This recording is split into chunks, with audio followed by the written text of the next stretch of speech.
We begin today the Gemara on Daf Samach Dalet Amud Beis, the very last line. The Gemara here brings an incident of Yehuda Shadarle Kurbana La Avidrina. Rav Yehuda sent a gift. That's what the word Kurbana here means. He sends a gift to who? To Avidrina, the name of a guy, B'Yom Edom, on the day of their holiday, which was a day of a holiday for Avoda Zara.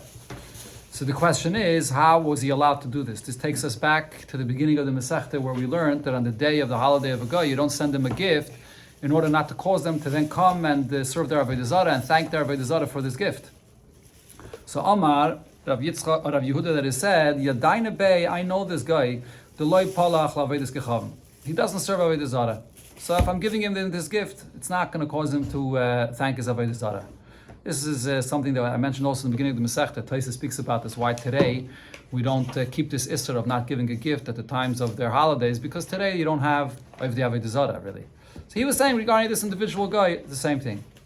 Amalei Rav Yosef, so what Rav Yosef says to Rav Yehuda, that's not enough that you say that you know that he's not serving Avoda Zara. Because Vahatanya, in the Braisa we learned, and this is the Braisa that was quoted on Daf Samach Daled, Ezel Ger Toshav, who is an individual that we can define as a Ger Toshav, that he's different than other Goyim. A Ger Toshav is a person that you're mechuyev to sustain him, to feed him, give him food. That's Kol Shekibel Olav B'fnei Gimel Chaverim. Only if he accepts in front of three Chaverim, in front of three Yidden, like sort of like a Bezdin, Shaloi Lavad Avodas Kechavim, that he's not going to serve Avoda Zara. So if so, you're saying that you know that he doesn't serve Avoda Zara, but you can't be sure unless he accepts this in front of three Chaverim.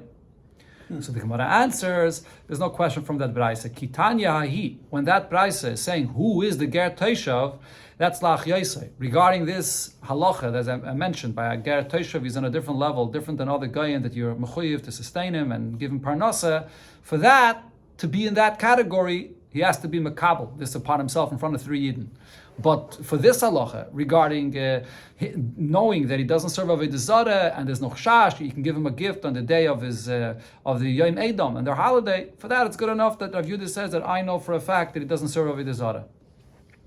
The Gemara asks from another statement on this: V'ha'amar Rabba bar Bachana, Amar Rabbi Yochanan, that Ger Toshav she'avru olav Yud Beis Chodesh v'loy mal. A Ger Toshav that's not serving Avoda Zara. We had before in the Gemara and Daf Samach Dalet, it gave different definitions of exactly who's a Ger Toshav. But after 12 months that pass, v'loy mal, and he does not make a bris, meaning basically that he doesn't become a full ger, hareyu kemin sheba'ovdei kechavim. Then we treat him no different than any other min, which means a guy that he's just fully serving Avoda Zara and he has to be treated just like every other guy.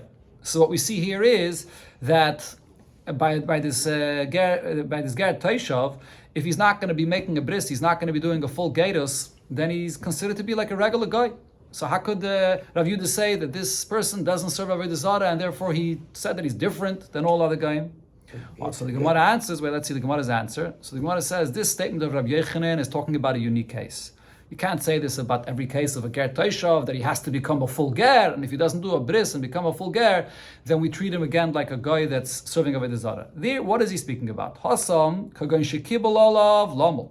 This was a Ger Toshav that was sort of in the process of becoming a ger, and he accepted upon himself that he's going to become a ger and he's going to make a bris, and v'loy mal. But then he backs out after 12 months and he doesn't make a bris. So here, it's in this case that Rabbi Yochanan was saying, since you see this person that came and said that he's making a bris, and then he backs out, why is he backing out? Because he's so connected to his Avoda Zara that he can't leave it behind. So that, over here we say, that this is a sign that he's no different than any other min of Ovdei Avodas Kechavim that's serving Avoda Zara. But otherwise, in a regular case of a guy that is not serving Avoda Zara, or even more so, he's a Ger Toshav, we're not going to say that after 12 months, that status of his changes. Ger Toshav relates to the fact that they're living in Eretz Yisrael. Correct. That's the main place where that's correct. So the Rabbi Yehuda's friend necessarily he could have renounced Avoda Zara, but everyone is on a Ger Toshav. Correct. That's here. The Gemara is saying true that there's two categories. There's a concept called Ger Toshav, and there's a guy that's not serving Avoda Zara. He's not necessarily in the category of a Ger Toshav. Yeah. And the Rebbe once spoke about this Inyan Taka, how it's relevant for today. I think it's in Chelik Chovav, in the Sikh and Parshas Yisrael, where the Rebbe speaks about the importance of convincing Goyim to fulfill Sheva Mitzvahs B'nai Noach, and the Rebbe there says, even if it's not in Eretz Yisrael and it's not in a time period where the status of Ger Toshav is actually something which is relevant, but it's two different things. There's one Indian of the Sheva Mitzvahs B'nai Noach, and seeing to it that a guy believes in Hashem and doesn't serve Avoda Zara, and then there's another category of Ger Toshav. They don't necessarily, they're not dependent one on another. Another story the Gemara brings, Rave Antile Kurbane LeBar Sheshach B'Yom Edom. Rave brought a gift to this guy by the name of Bar Sheshach also on the day of his celebration of Avoda Zara, the holiday of Avoda Zara. So Omar, Rave said the reason he's doing this because Yedayne Be, I know for a fact, that he does not serve Avoda Zara. Now Azar, Rave went to this guy, Bar Sheshach, Ashkechei, he finds this guy, the Yasav Atzavore, he's sitting up to his neck, Bevarda, in water with roses, and V'kaiman Zainis Arumis Kamei, and he has Zainis that are undressed, that are standing in front of him. That is the pleasure of a guy. And that's how he finds this guy. Amalei, and this guy says to Rave, Isluchu kahaykavne la'alme da'asi. Do you Yidden have this kind of reward like my enjoyment here in this world? Do you have this in Olam Haba? Amalei, so Rav answers him, Didan adifet fei mahai. What we have, our schar, is on a totally different level. It's much more than what you could imagine and have in this world. So Amalei, this guy, says to Rave, Tfei mahai mihave. More than my pleasure as you see here in this world, is there anything better than this? Amalei, so Rava answers him, how are you going to explain to a guy what it means, Ruchni is the Gischar, a level of godly revelation in Olam Haba, what are you going to tell him? So Amalei tells him, Aton Ika Alaycho Eim Sedem Alchusa. You, with all the pleasures you have here, but you still have the fear of the king, of the government upon you. Anan, however, us, Loi Tehevi Alon Eim Sedem Alchusa. We have no fear of any government in our schar that there is in Olam Haba. Right, so some of Farshim say, you could look at this answer. This answer of Rava expresses fully the difference between the pleasures of the Gashmis of this world that a guy understands and the Schar of Olam Haba. Schar of Olam Haba is on a completely different Indian, a whole different level. But some say that he was saying to him that whatever Gashmis, the pleasures you have in this world, is all within the Gashmis of the world, where you're sort of restricted and within the confines of the Gashmis of the world. Mashenkein, when you come to the Schar of Olam Haba, you go out of the limitations of the world. And the higher powers of existence in the world, the Malchus of this world, you get elevated above that level of Malchus and you get the true Inyan, the true Schar, which is Ruchnius, which is a Lakos. You get the revelation of the Eibishter. It's a whole different Inyan. That's the Pnimius of what the Gemara is trying to say here. So Amalei, but this guy says to Rave, but look at me, look at what I'm enjoying in this world, and what kind of a fear of the government do I have upon me? Now, Adi Yasvi, as they're sitting there and having this conversation, this guy claims that I'm completely free to do whatever I want. Asa hu pristake de malka, this messenger from the king comes and Amalei and says to Bar Sheshach, this guy, come, get up, the kabayalach malka. The king is summoning you, he needs you.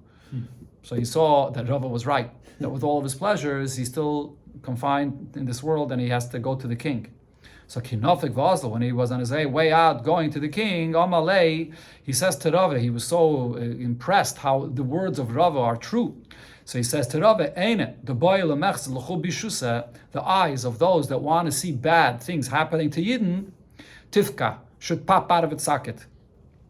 Amalei Rava, and Rava responded and said, Amen.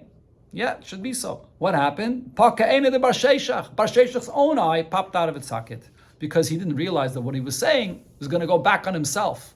That he was having this argument with Rava and he didn't have a good eye on Yidden, and therefore Rava said Amen and it went on himself. Yeah, so this is the conversation between Rava and this guy Bar Sheshach. Rav Papi commented about this incident that when Rava responded to him and explained the mila that there is in the schar of Olam Haba that Yidden had, he could have said much more. He should have told him that there's a pasuk where it says B'nois melachim b'kreisecha, that in Olam Haba the schar is that there'll be B'nois melachim, princesses that will be giving you honor, that will be serving you. Nitzva shegel iminecha, and there'll be a queen that will be standing to your right side. Bekesem oifir, with golden clothing, with golden garments. So this pasuk expresses the level of the schar of Yidden in Olam Haba, which is completely be'ein areich, no comparison at all to the schar that there is in this world. And obviously, this pasuk is expressing the ruchnis, the schar that there is on a completely different level for Yidden. Another thing the Gemara says, Rav Nachman by Yitzchak, Rav should have told the guy that mehacha. Here in this pasuk, you see to what extent the schar in Olam Haba is completely different, because the pasuk says, "Ayin leirasa alekim zulasecha." No eye can see the kind of schar that there is in Olam Haba. Only the Eibishter alone. Yasa lemechakale will do for those that hope and await for this schar. So obviously, when it says ayin leirasa, it doesn't just simply mean that the schar in Olam Haba is beyond what the physical eye could see. In Chassidus, it explains this in Barichas Ayin Leirasa that it refers to a level of schar which is beyond any level of godliness we can fathom in any existence of any level of elamis, any level of alakus that's related somewhat to existence. There's a certain re'iyah. We have a certain understanding of this level. But Ayin Leirasa means a level of alakus which is beyond any level that has no connection at all, and that's what will be revealed when Mashiach comes, or in Olam Haba. This is the ultimate schar. Interesting conversation here between Rava and this guy Bar Sheshach. Going back to what it said in the Mishnah, the first Mishnah in the Perek, it spoke about a Yid that's working for a guy and he's doing work for him for Avoda Zara. The Mishnah says that you can't have anah from the wages that you're getting paid, and this is a kanas of Chachamim. But the Mishnah though said, Tzochrei, la'asasimei mulacha acheres. If the guy is hiring you not to do work for Avoda Zara, to do other work, and then he also tells you that you take this barrel of wine of Yayin Nesach and transport it for me. So even though he also told him to do work with Yayin Nesach, it's still not going to be a problem. So the Gemara here explains, why not? He told him to do work as well that includes work of Yayin Nesach, which should be included in this Isser to have anah from the payment for this. So now, how would we explain this? The Gemara goes right into the point here, but before we see the Gemara inside, the way to explain this would be that the Yid is doing his work for the day, and that work does not include any work for Avoda Zara or for Yayin Nesach that would be Asaba Anah. But then at the end of the day, after the job is over, and he already is getting paid, the guy tells the Yid, here, also transport for me this barrel of wine, this Yayin Nesach. So that's a separate thing at the end of the day, and therefore that's not a problem. He still could get his pay for the work that he did a whole day. But that's how you would explain what it said in the Mishnah. But the Gemara says the Mishnah doesn't make that kind of distinction. So therefore, Zak the Gemara say, from our Mishnah, it sounds like that even if the guy is not telling the Yid, transport for me this Yayin Nesach in the evening after the job is all done, he's saying it to him in the middle of the day when he's in the middle of his job. Still, the Yid could get paid for this work, although part of the work was also transporting this wine of Yayin Nesach. That's what it's mashma in our Mishnah. Now, V'ramini, the question on this is, the Gemara asks from what it says in the Braise, Asaycher es ha'poil. Person hires a worker to do work for him, not connected to Avoda Zara or Yayin Nesach, but then uli taisei erev. Then in the evening, after the work is done, Amalei, the guy tells the Yid, have a chavish or Yayin Nesach mimakim l'makim. Bring me this Yayin Nesach from one place to another. Schare mutter. So then the pay for this job during the day is going to be allowed to have an offer. So what do we see from this Braise? In. Only because the guy says to him in the evening after the job is done, and he's getting paid for what he did during the day. So then when he does for him in the evening, that's a separate thing, and therefore this is going to be allowed. But any time during the day, while he's doing the job and he's getting paid for this, in the middle of the day, if he's going to tell him to also do work with Yayin Nesach, then there's going to be a problem for the Yid to get paid for this. Abaye says the Mishnah doesn't spell this out, but the Mishnah means the same like it says in the Braise. The Mishnah as well, when it says that the guy tells the Yid, transport for me this Yayin Nesach, it's also only when it was by the end of the day, in the evening. Tanan, that's what our Mishnah was talking about. However, Rava says that the Mishnah and the Braise are talking about two different cases. Like Kasher, there's no contradiction here. In the Braise, when it says only if the guy said in the evening, after the job is done, then it's allowed. So the case is, the Amalei, it's because the guy tells the Yid, Haverli meya chavius b'meya prutais. The guy says, I want you to bring for me 100 barrels, and you'll get paid $100, 100 prutis. So this is all one big job. If he brings only 99 barrels, if he misses even one, he's not going to get paid. So because it's all one job, so over here, if part of this work during the day will also include a barrel of yayin nesach, so then part of his whole pay is being paid for the yayin nesach. So then it's going to be a problem. He's not going to be able to get paid for this. He can't have hanor from this pay. Right? And the point is, it's not only that you have, as the Rishonim explained this, it's not only that you have part of his pay that mixed into it is a fraction, 1% is the work that he's doing for yayin nesach.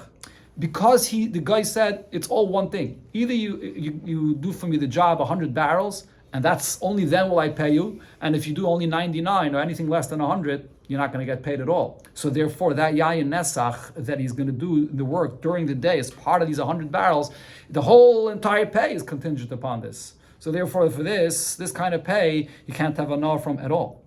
That's what the Bryce is talking about. Therefore, only if it's a separate thing in the evening, he tells him, bring for me this yayin nesach, that's a separate thing. Then he could get paid for what he did during the day. But in our Mishnah, the case is different.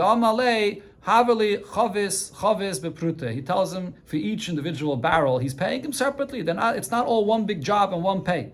For each barrel, it's separate. So therefore, in our Mishnah, he's for all the work that he does, for all the things that are mutter, for that he can get paid. Even if he tells him, here, bring me also a barrel for yayin nesach. Okay, for that yayin nesach, he can't take the pay. But for everything else, he can get paid.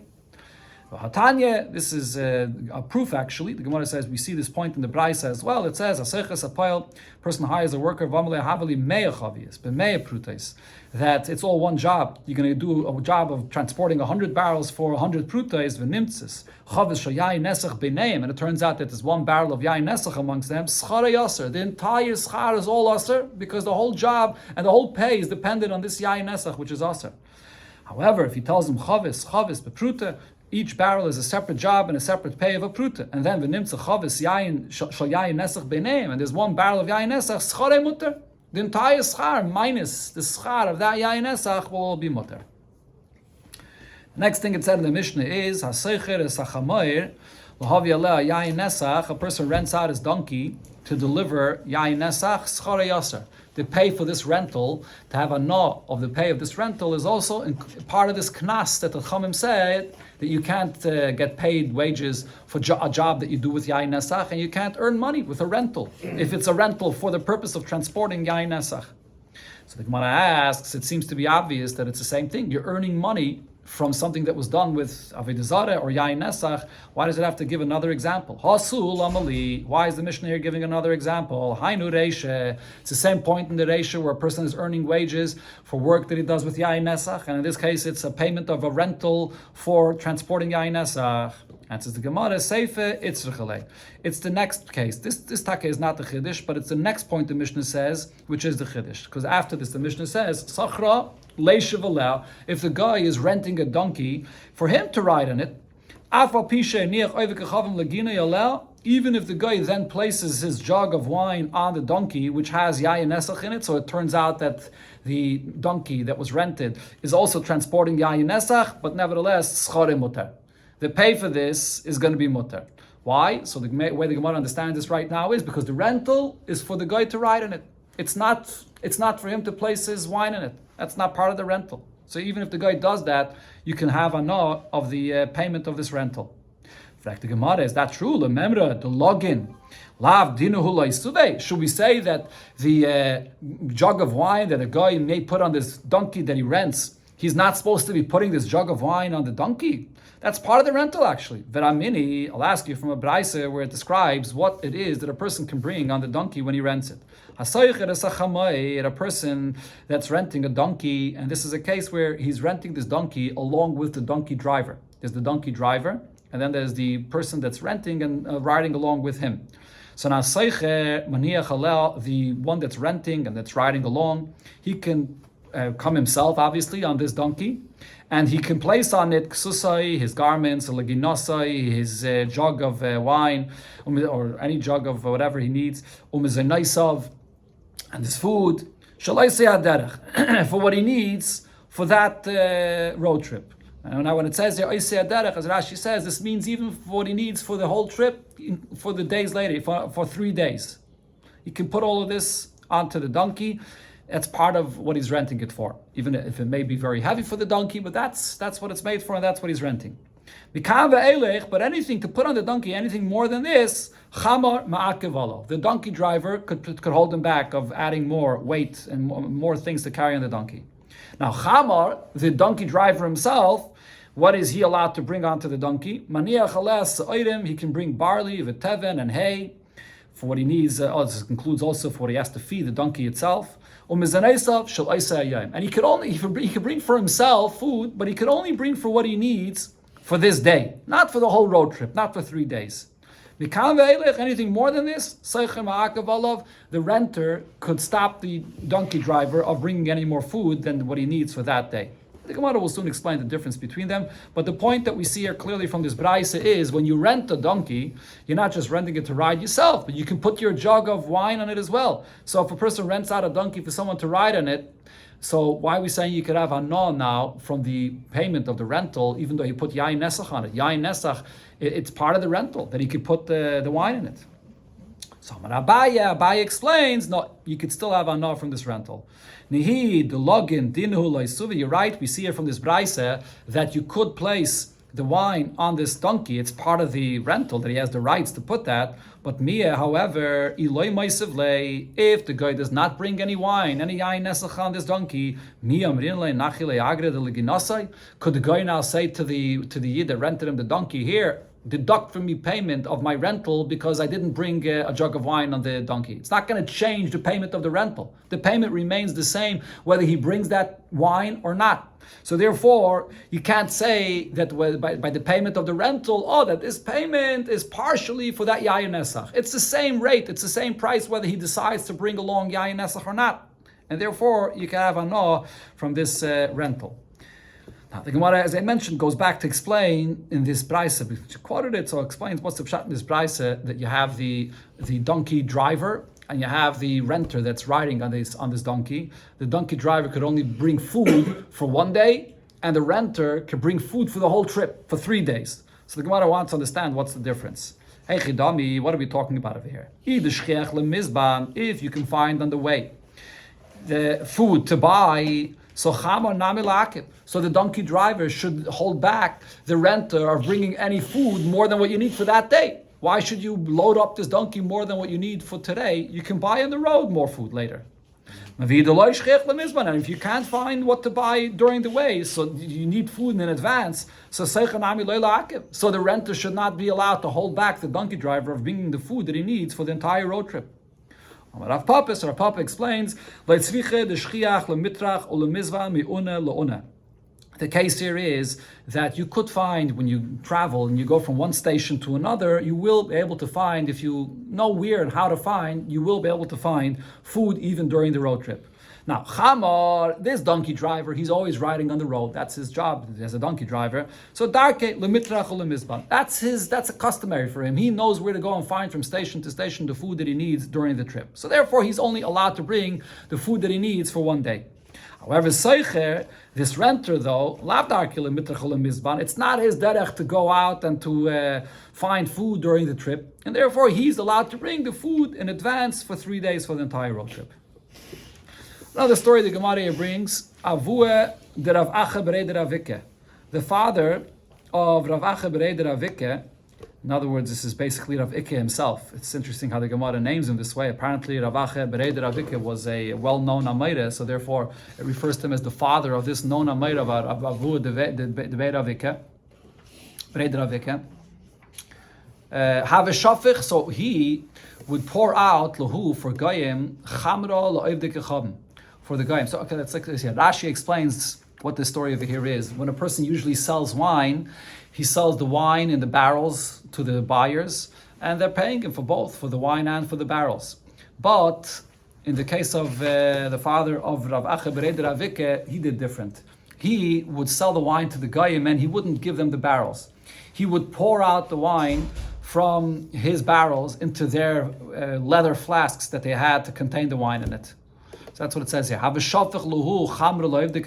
would pour out the wine from his barrels for the Goyim into their flasks, and va'azal mavaluhu mavra, and he would also transport the wine for them. He did the extra work for them to deliver it. He did the full delivery, and he brought it on a ferry over the water for them.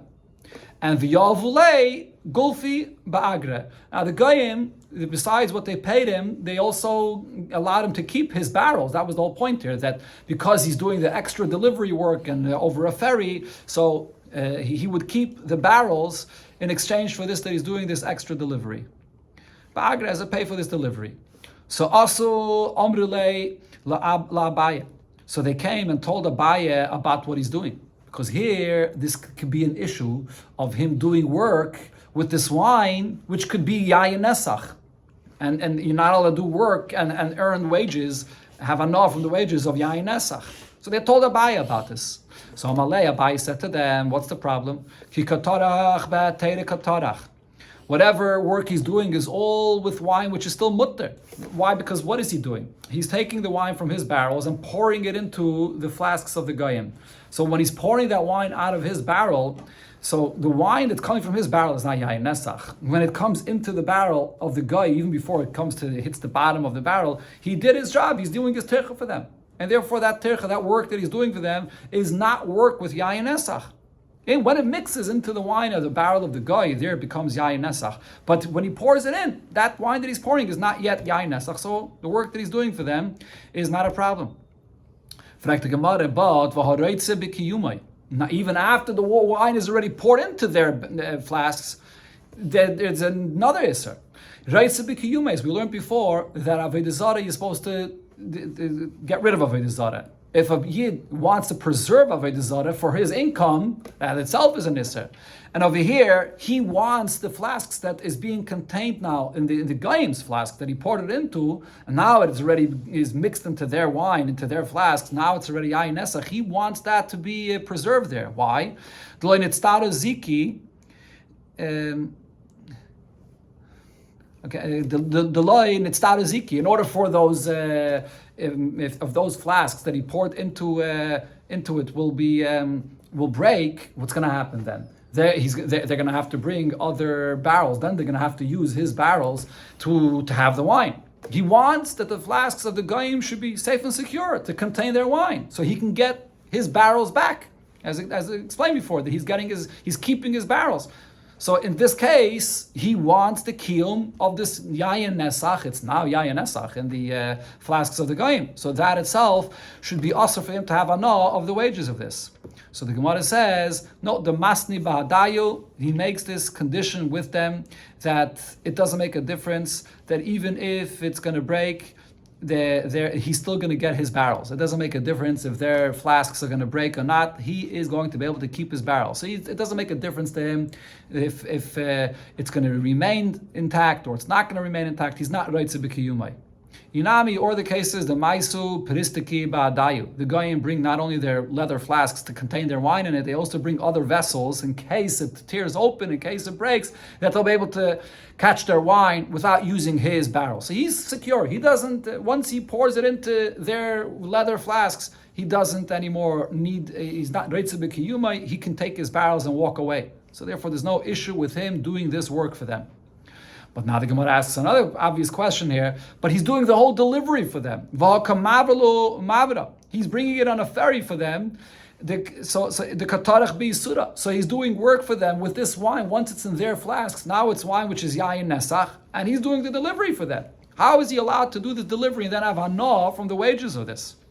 So the answer is the Omar Le Mavruya Me'ikara. He already told those that do these deliveries and on the ferry in advance. The day before, he told them that I have here this wine and you're going to take care of it. He already told them in advance to take care of this, and therefore it's not something that he is now taking care of and doing a tircha once it's already yayin nesach, once it's already in their flasks.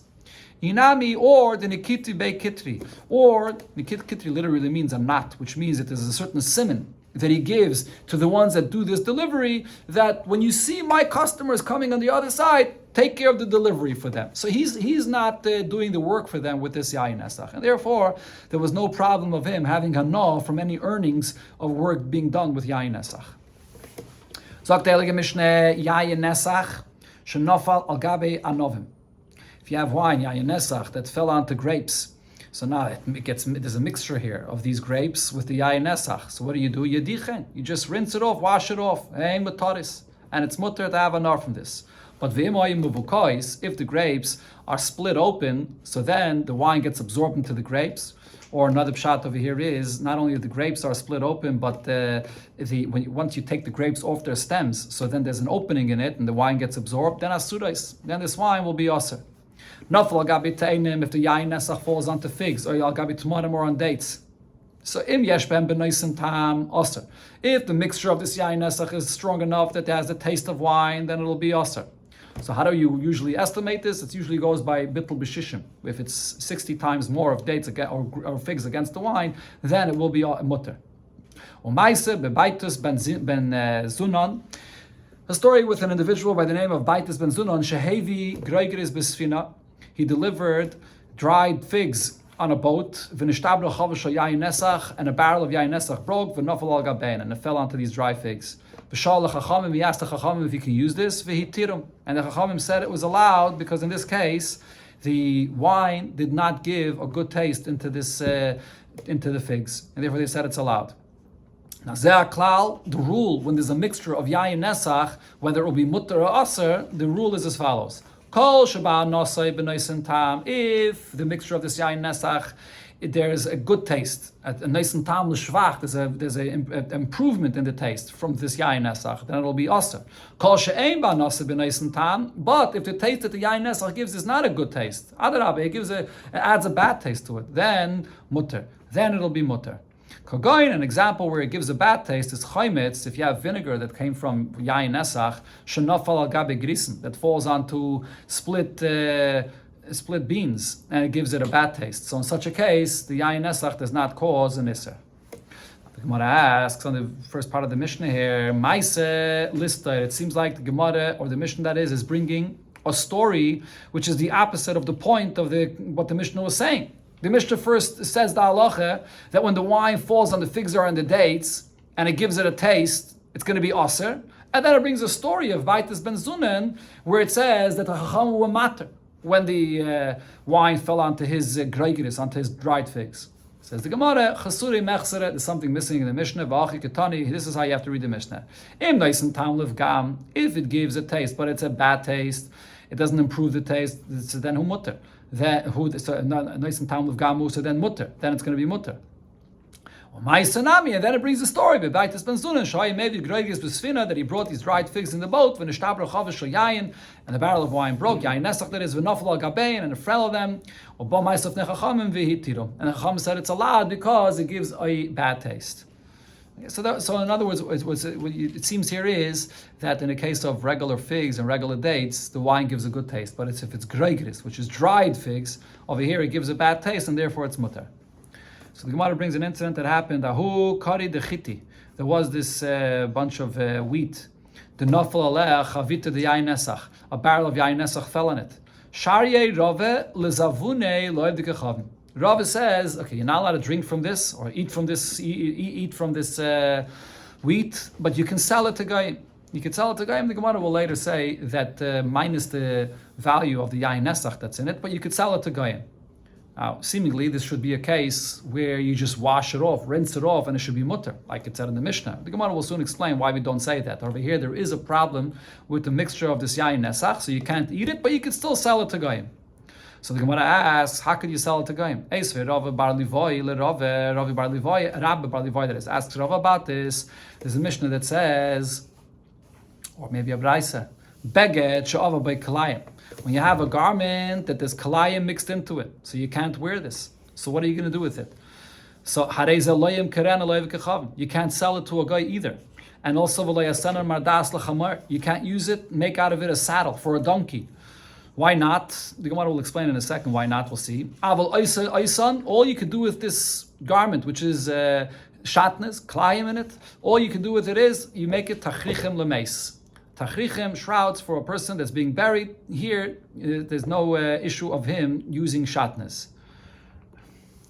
Tachrichim lemeis mitzvah, that is.